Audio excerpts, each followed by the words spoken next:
Bismillahirrahmanirrahim. Rabbi shrah li sadri wa yassir li amri wahlul 'uqdatam min lisani yafqahu qawli. Rabbana zidna ilman warzuqna fahman bi rahmatika ya arhamar rahimin. Subhanaka la ilma lana illa ma 'allamtana innaka antal alimul hakim. Allahumma inna nas'aluka ilman nafi'an wa rizqan thayyiban wa 'amalan mutaqabbalan. Amin ya rabbal alamin. Bismillahirrahmanirrahim. Assalamualaikum warahmatullahi wabarakatuh. Waalaikumsalam warahmatullahi wabarakatuh. Alhamdulillah rabbil alamin. Alhamdulillahilladzi khalaqal mauta wal hayata liyabluwakum ayyukum ahsanu amala wa huwal azizul ghafur. Segala pujian yang kepada Allah atas nikmatnya kita diizinkan berkumpul di sini. Insyaallah dalam keadaan sehat walafiat. Sehat ya badannya ya. Amin. Dompet gimana dompet? Dompetnya demam. Hatinya gimana? Patah hati. Alhamdulillah, salawat beserta salam semoga selalu tercurah kepada junjungan kita baginda Rasulullah Muhammad Sallallahu alaihi wasallam beserta keluarga dan sahabatnya, dan semoga Allah sambungkan kita istiqamah dalam meniti sunnahnya insyaallah. Salam takzim kami wabil khusus siapapun yang menjadi wasilah diadakan majelis ini, Dompet Duafa, Ustaz Fajar, Ustaz Rahman, beserta para bunda-bunda luar biasa, para Sri Kandi. Alhamdulillah. Pertanyaan saya masih sama, ini laki-lakinya pada kemana? Tunggu. Tadi masih ada garis tengahnya, ini udah nggak ada. Insya Allah. Siapa lebih banyak? Ya. Oh, berapa orang ini? 1000. Terus yang udah datang tapi kehalangan tiang ini gimana sih?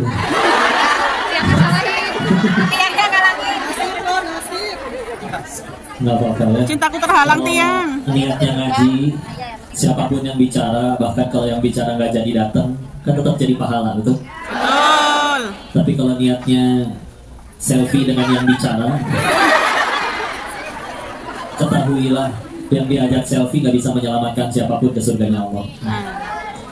Jangankan nyelamatin orang lain, nyelamatin diri sendiri aja nggak bisa. Jadi mohon doanya ya. Bisa jadi yang duduk mendengarkan jauh lebih mulia daripada yang berbicara. Bicara salah ngomong diikutin orang, bahaya. Ya. Kalau duduk dengerin salah bisa jadi masih terampuni karena belum tahu mungkin kalau itu sebuah kesalahan. Ya. Ngomong udah tahu itu salah dilakuin, lebih bahaya. Ya. Oh kalau gitu kita nggak usah ngaji kok biar nggak banyak tahu. Itu juga nggak boleh. Ya. Karena talabul ilmi fardhilatun ala kulli muslimin wal muslimat. Jadi wajib menuntut ilmu. Dan keutamaan ilmu itu, contoh, 2 orang sholat waktunya sama-sama 5 menit. Tapi yang satu ngerti fikihnya, arti bacaannya, dimaknai, dijiwai. Yang satu sekedar hafal di bibir, di lisan, tapi nggak ngerti sama sekali ya. Tapi pilih orang maju dengan mana, cepat ya. Apa ya? Tapi tidak paham, itu pahalanya beda. Jauh berkali-kali lipat lebih banyak yang ada ilmunya. Makanya sampai ada riwayat dari ulama-ulama salafus salih terdahulu, wafatnya satu orang ahli ilmu lebih merugikan daripada 1000 orang ahli ibadah. Ya. Ada ibadah benar. Tapi nggak tahu sholatnya tujuannya apa. Yang penting pada gerak aja udah gitu. Ya. Dan kalau ada ilmu, jadi cahaya masya Allah. Ya. Nggak cuma bisa jadi penunjuk diri, tapi juga penunjuk bagi orang lain. Alhamdulillah. Pas saya bilang cahaya, pintu kebuka, cahaya terangnya. Baik, Masya Allah. Judulnya membangun semangat hidup dalam Islam. Ini semangat semuanya? Semangat. Karena sudah semangat, kita tutup kajian ini. Biar semangat, udah gitu ya. Maunya apa sih itu? Ibu apa mbak ini? Mbak. Kita suruh mulai. Yang jomblo, angkat tangan yang jomblo. Somplawati.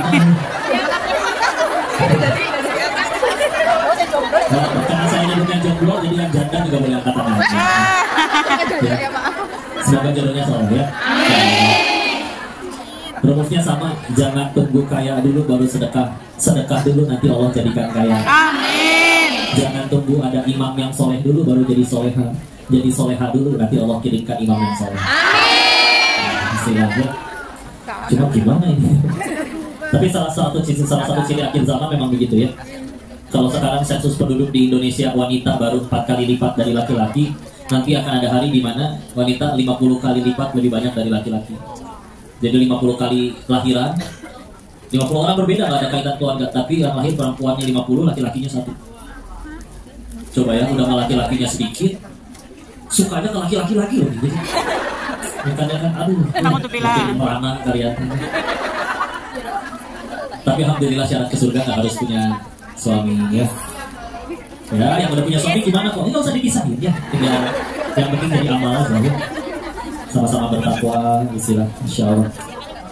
Baik, yang dari Jawa angkat tangan. Ini yang bisa sebentar berarti. Yang Sumatera, ada yang Sumatera. Sulawesi. Wah, gitu ya, Sulawesi, Masya Allah. Yang teteh-teteh Bandung mana? Jawa Barat. Wah, tetap yang dari Jawa lebih banyak. Ya, saya pakai bahasa Jawa aja. Ya. Bacola. Kata-katanya Jawa. Ya. Apa mana? NTB, Lombok. Masya Allah.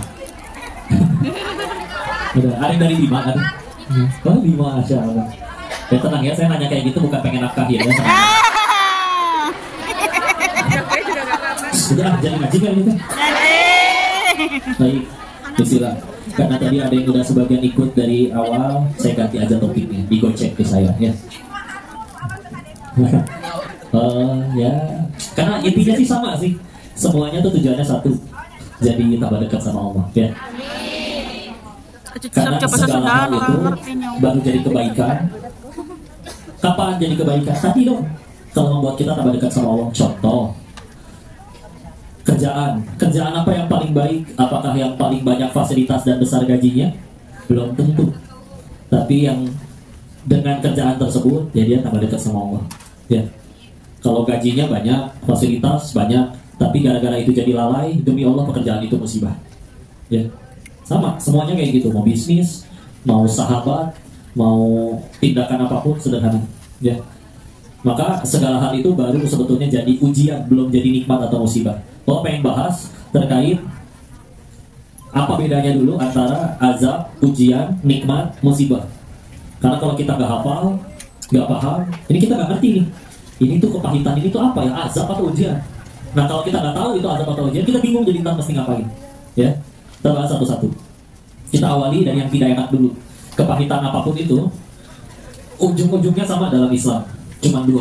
Kepahitan apapun ya, baik yang nangis diputusin pacar, baik yang kerjaannya bermasalah, baik yang ada masalah di rumah tangganya, apapun itu, sampai kesandung kulitnya, nendang batu, nendang kursi, atau di rumah sakit lagi diundang, sama aja. Semua kepahitan ujungnya 2. Kalau nggak gugurin dosa, pasti meninggikan derajat. Kalau tidak menggugurkan dosa, meninggikan derajat. Dan demi Allah kita butuh dua-duanya buat ke surga. Ya, maka apa bedanya azab sama ujian? Azab itu diundang oleh dosa. Ya. Untuk jadi ya tadi penggugur yang pertama. Pertanyaan selanjutnya, kok berarti Allah benci ya? Makanya ngehukum saya? Bukan. Karena dalam Islam hukuman itu sama seperti obat. Ya. Kalau tepat dia nyembuhin, kebanyakan bisa melalaikan, bisa overdosis istilahnya. Kalau kurang nggak sembuh-sembuh. Dan Allah paling tahu takarannya seperti apa. Ya. Dan jadi pertolongan untuk lumayan tergugurkan dosa-dosanya. Punten ya, dulu ada koruptor ceritanya, korupsi 10 orang, ditangkap 1, marah dia, kemana teman saya yang 9 kok nggak ditangkap? Setelah 4 tahun di penjara, baru akhirnya malah berkata, alhamdulillah saya yang ditangkap. Beneran, karena gara-gara ditangkap saya jadi nggak bisa korupsi lagi, berarti berhenti dong dosanya. Coba masih di luar, masih sehat, masih punya posisi, ya. Dan gara-gara ditangkap nggak ada kegiatan kecuali bersih-bersih sama ngaji, ya udah nggak ada lagi. Gara-gara itu jadi kenal Allah. Coba bayangin katanya kalau saya masih bebas terus sampai meninggal tetap berhasil korupsi tanpa pernah gagal, repot sekali di alam setelah kematian. Ya. Jadi dia sadar bahwa itu pertolongan. Kalau kita nggak suka, sederhana ya kita hanya terlalu cinta sama dunia gitu. Yang kayak contoh ya, ada orang ngoleksi buku komik 8 lemari, hilang 1 komiknya, nangis tuh menjerit-jerit, guling-guling di pasir kayak tengkurap. Ya. Ada orang yang lain punya komik 8 lemari juga, tapi warisan dari pamannya. Hilang 2 lemari, bodoh amat, emang hobinya main bola, nggak suka baca. Sama kan kejadiannya? Kenapa beda hasilnya? Tergantung ilahnya apa, ya, yang ada di hatinya apa. Ya kadang ngelihat orang gampang sedih itu sederhana, di hatinya belum Allah, udah gitu aja. Ada bi dzikrillahi tatma'innul qulub, Quran surat 13 ayat 28. Ya, Quran surat 13 ayat 28. Hanya dengan mengingat Allah maka hati menjadi tenteram. Hati lagi nggak enak sederhana, pasti lagi nggak ingat Allah. Mungkin ingat cicilan. Ya macam-macam kan? Coba. Dan macam. Tapi kalau lagi ingat Allah, kalau udah hubungannya ke Allah kan nggak nemu kerugian. Kepahitan bisa jadi jalan tambah dekat ke surga. Ya. Kasih yang enak dia ingat Allah, disyukuri, syukur itu nambahin nikmat. Gak ketemu kerugian. Ya. Karena kok dia sholat sih kok, tapi ketinggalan sholat gak pernah nangis. Pas kehilangan duit nangis, dia berarti sederhana. Di hatinya berarti ilahnya duit. Ketinggalan dia sholat sih kok, tapi ketinggalan sholat gak pernah nangis. Dia dengan gagal nyalek gila misalnya. Ya sederhana nih. Berarti di hatinya dia cara tanah itu. Ya. Nah, jadi kalau yang tenang dia gampang. Jangan sambungin dulu kok. Ya. Kok tapi perih kok masalahnya. Masa saya tidak boleh bersedih, menangis? Oh boleh ya. Tapi sedih, nangis juga ada dua. Ada yang nangisin masalah, ada yang nangisin dosa penyebab masalah. Beda tidak? Nah, kan? Kalau nangisin masalah, contoh, kenapa kamu pemuda diputusin pacar nangis? Oh gitu. Oh, okay. Kenapa kamu diputusin pacar nangis? Iya, karena 1 jam sebelum diputusin saya beliin pacar saya sekeluarga iPhone 15 Pro. Takor. Ya. Gak usah menjiwai gitu ya. Insya Allah. Yang satu lagi juga nangis, tapi ketika ditanya, kenapa kamu nangis? Iya, karena ketika aku bersamanya, aku melupakan mencintanya.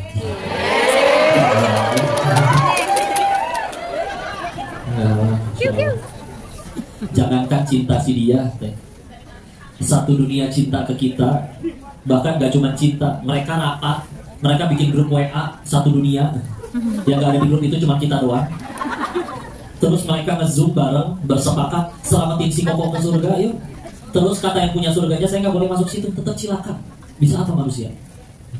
Terus kita meletakkan kebahagiaan kita di perasaannya makhluk, cintanya makhluk, rugi. Nah aja, gak usah dicolok-colok terus. Nah beneran rugi jangan. Surga kita bukan di mulut orang, bukan di kelakuan orang. Ya. Rugi jangan. Ya. Lalu kalau sampai jadi keperihan penggugur dosa, udah sederhana, itu bisa jadi Allah tolong. Lumayan ya. Kita mah kadang kalau mau jujur ke surga pengen, angkat tangan yang pengen. Oke, pertanyaan selanjutnya, siap ke surganya sekarang?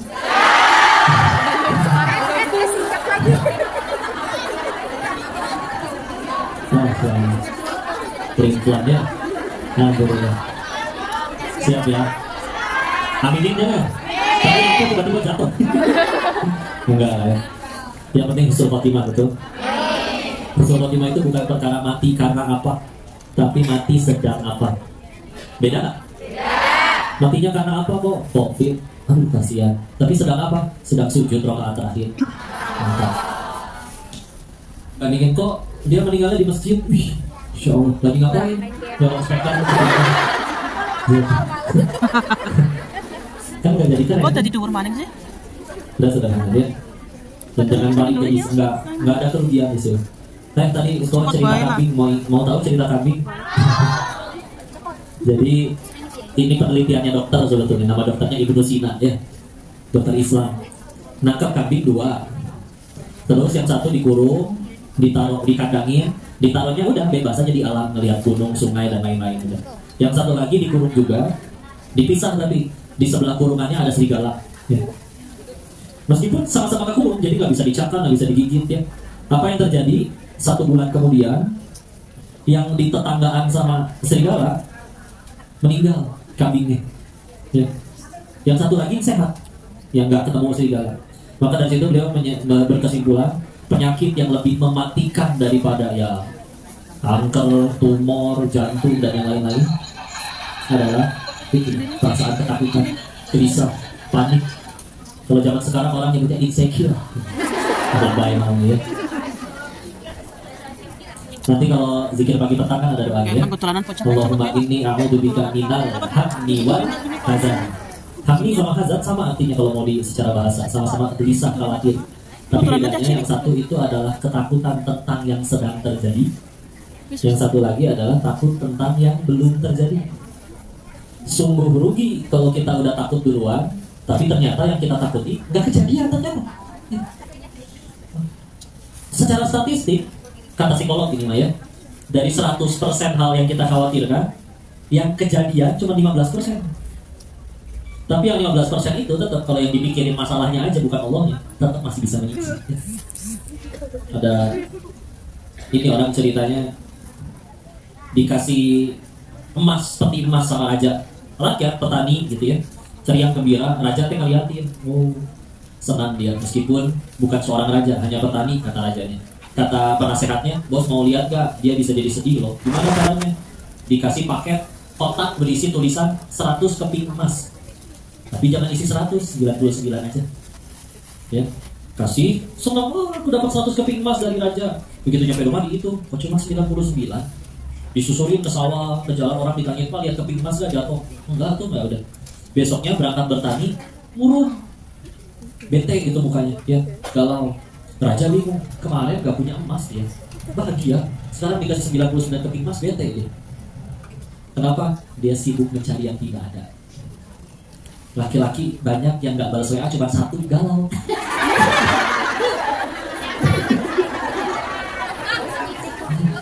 Dibilangnya sibuk, enggak ada yang sibuk beneran. Gini ya, contoh ya, sama kayak syarat kafarin Quran tuh cuma satu, mau.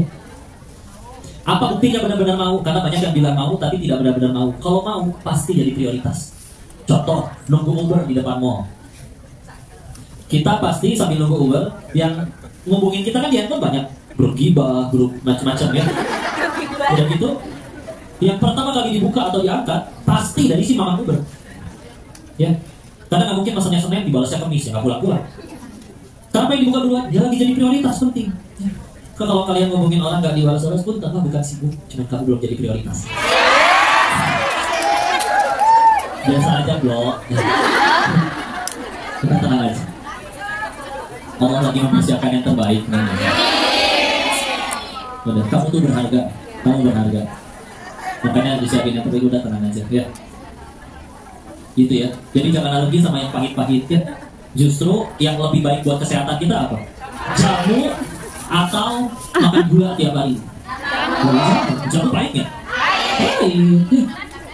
Iya gula, coba makan gula, permen, es krim, coklat tiap hari. Oh bahaya itu. Bahaya. Kalau sebelum jadi penyakit, badan mulai tidak melok dulu ya. Mulai megar ya. Ya. Seperti itu. Jangan alergi. Jangan alergi sama yang gak enak-enak. Contoh nih, contoh ya. Saya Rizal tanya, pandemi kemarin bahaya gak? Musibah gak? Tapi ada orang, kawannya ayah saya sebelum pandemi bangkrut. Dari asetnya sekian banyak, semua dijual-jualin, tinggal 100 juta dari sekian banyak. Udah mau bangkrut, besoknya lockdown ya, gak boleh kemana-mana. Wah, orang ngerasa, wah dia tambah, sudah jatuh tertimpa tangga. Tapi pikirannya bagus. Ini orang kan ada kesulitan. Fa'in namaan orang banyak kesulitan, saya tinggal sediain yang mereka butuhkan, ini bisa jadi kemudahan buat saya. Dia dorong semua modalnya jadi pengusaha masker pertama di Kota Bogor. Gak nyampe 6 bulan 100 jutanya udah jadi 800 juta. Kisah nyata ya. Coba ya. Atau apa lagi? Ada orang kalau di itu ya, tinggalnya di dalam gang, gak punya motor, angkot gak lewat depan rumah, tapi tiap kali harus berangkat kerja. Masalah? Tidak. Masalah. Terus ada lagi orang punya motor tapi nganggur, ya, jadi masalah. Dipersatukanlah dua orang bermasalah tadi dalam satu aplikasi. Apa namanya? Bukan. Apa? Emang tahunya apa sih? Tantang, Tinder, ya. Biasanya banyak survei ke pemuda, ya. Maksudnya ojek online, ya. Asal jangan dipakai chattingan buat yang enggak, ya. Sanas. Insyaallah. Nah, betul. Kalau si penemu aplikasi yang minimal lebih sukses dari orang, wajar karena dia beresin masalah orang. Jangan alergi sama masalah, ya. Jangan alergi sama. Tenang aja. Apakah orang tiduran, nggak mau ngapa-ngapain, tahu-tahu ada yang ke rumah nganterin piala, selamat kamu juara sepak bola. Kapan saya lomba nih? Ya kan pemain bola kayak siapa ya, Cristiano Ronaldo misalnya, Messi, kan latihannya lebih berat daripada orang-orang. Seperti itu ya. Jadi itu kalau azab ya yang pertama. Kalau ujian ya tadi satu buat gugurin dosa, yang kedua untuk meninggikan derajat. Nah kalau ujian itu buat meninggikan derajat ya. Kok gimana membedakan kepahitan yang sedang saya alami ini azab atau ujian sih? Gimana beda ini? Kalau azab biasanya perih banget. Kayak tadi yang punten ya, kan dalam Islam pacaran nggak boleh. Diputusin pacar sedikit aja, karena dia lebih sibuk mikirin makhluk daripada pencipta makhluknya. Pacarnya nelpon tengah malam berangkat dia hujan-hujanan. Giliran Allah memanggil hayya 'alal falah, mari kita mencapai kemenangan, dia biasa aja. Ya, tuh tidur 12 ya. Maka udah. Untuk menggugurkan ada kepahitan. Ya. Kalau ujian yang untuk meninggiin derajat, mungkin menurut orang kayak berat banget masalahnya, tapi bagi dia mungkin biasa aja. Lihat para nabi orang-orang soleh ya, pahala banyak, dosa para nabi itu terampuni masuk. Bukan nabi pun banyak ulama-ulama pahala banyak, tapi ujiannya lebih berat daripada kita. Apa mereka ngeluh? Nyesel saya soleh gitu. Nyesel saya jadi nabi? Gak ada.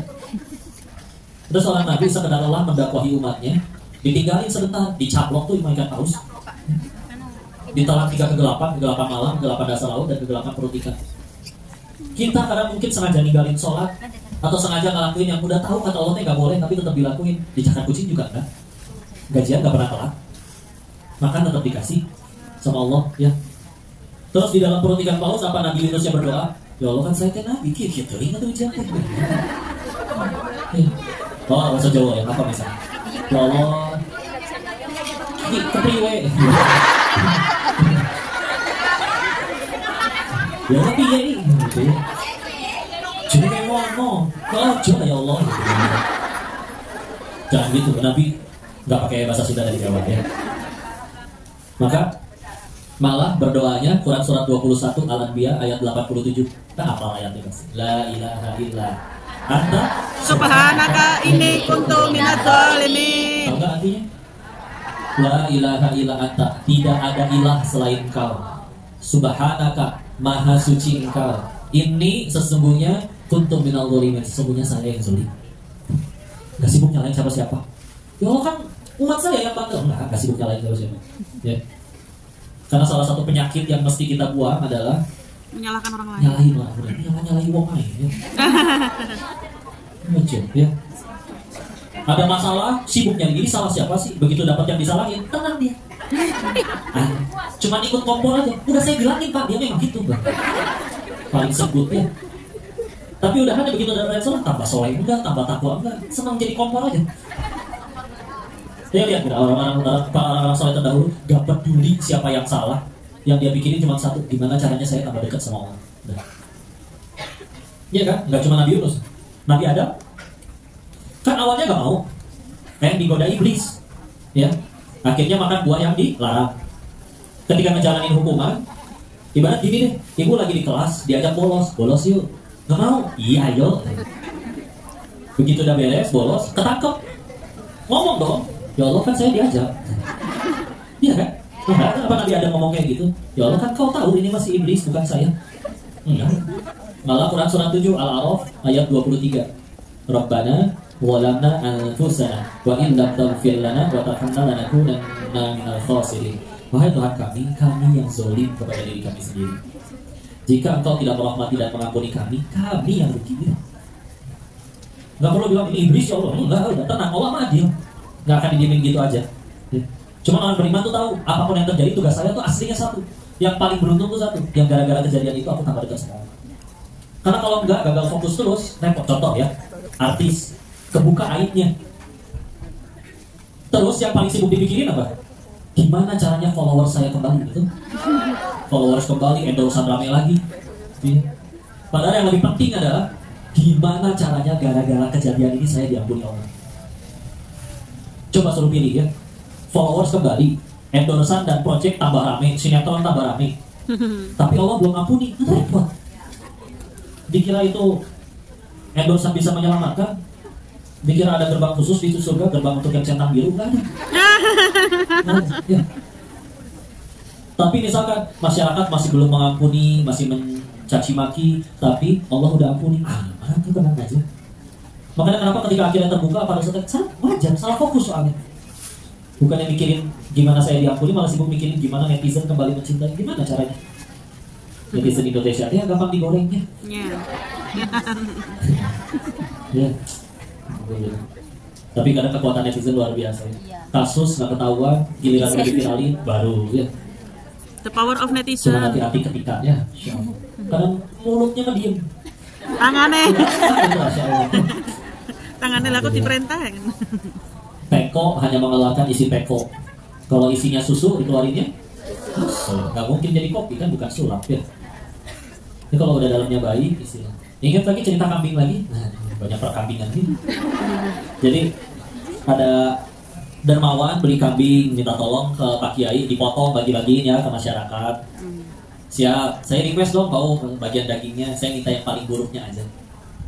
Siap, potong bagiin masyarakat kebagian, dikembaliin ke dermawan ini tadi yang diminta. Buka plastiknya, isinya lidahnya sama hati. Besoknya dapat rezeki lagi, beli kambing lagi, minta Pak Kiai potong lagi, bagiin ya ke masyarakat. Tapi kali ini requestnya beda, saya minta yang terbaik dari kambing ini. Setelah dibagiin ke semua orang, dikembaliin ke Pak Dermawan. Begitu dibuka plastiknya, sama. Lisan sama lidah sama hatinya lagi. Nanya dong, kenapa terbaik dan terburuknya sama? Begitu juga dengan manusia. Kalau lidah dan hatinya sudah baik, dia bisa menjadi sebaik-baiknya makhluk. Tapi kalau lidah dan hatinya buruk, dia bisa menjadi seburuk-buruknya makhluk. Siapa di sini yang pernah sakit hati sama suara kambing? Lewat kandang, pulang aja. Ada? Nggak ada. Seumur hidup kenal kambing, kalian nggak pernah disakiti kambing. Tapi masih dendam sampai sekarang. Kambingnya juga nggak ingat kan? Tapi siapa di sini yang pernah sakit hati sama mulut orang? Padahal kan harusnya lebih mulia orang daripada kambing, karena punya akal, punya iman. Tapi kalau akal dan iman tidak ada, demi Allah saya nggak pernah ngeliat ada kambing homo. Ya. Tapi kalau manusia bisa tuh ada yang kayak gitu. Gimana kabar pada jomblo-jomblo ini? Tenanglah, Masya Allah. Dari istilah. Jadi tadi ya, antara azab sama ujian. Jadi kalau kita pengen ngebedain, gampang. Ini kalau perih banget, bisa jadi ada sesuatu ya. Tapi kalau kita bahkan taunya dari orang, kamu kok hidup kayak gitu, kok bertahan? Kata saya mah biasa aja dah, misalkan ya udah, mungkin itu memang lagi diuji, naik derajatnya. Cuma kan kadang orang suka kepedean, ya giliran udah korupsi, ketangkep, kenapa saya diuji ini ya? Ya. Kenapa saya? Udah hijrah misalkan, akhirnya beneran hijrah 3 bulan misalkan. Setelah 3 bulan doanya belum dikabul, kenapa engkau tidak mengabulkan? Kadang maksiat 14 tahun, tobat baru 3 bulan gitu. Hati-hati ya, sibuknya jadi kebaikan.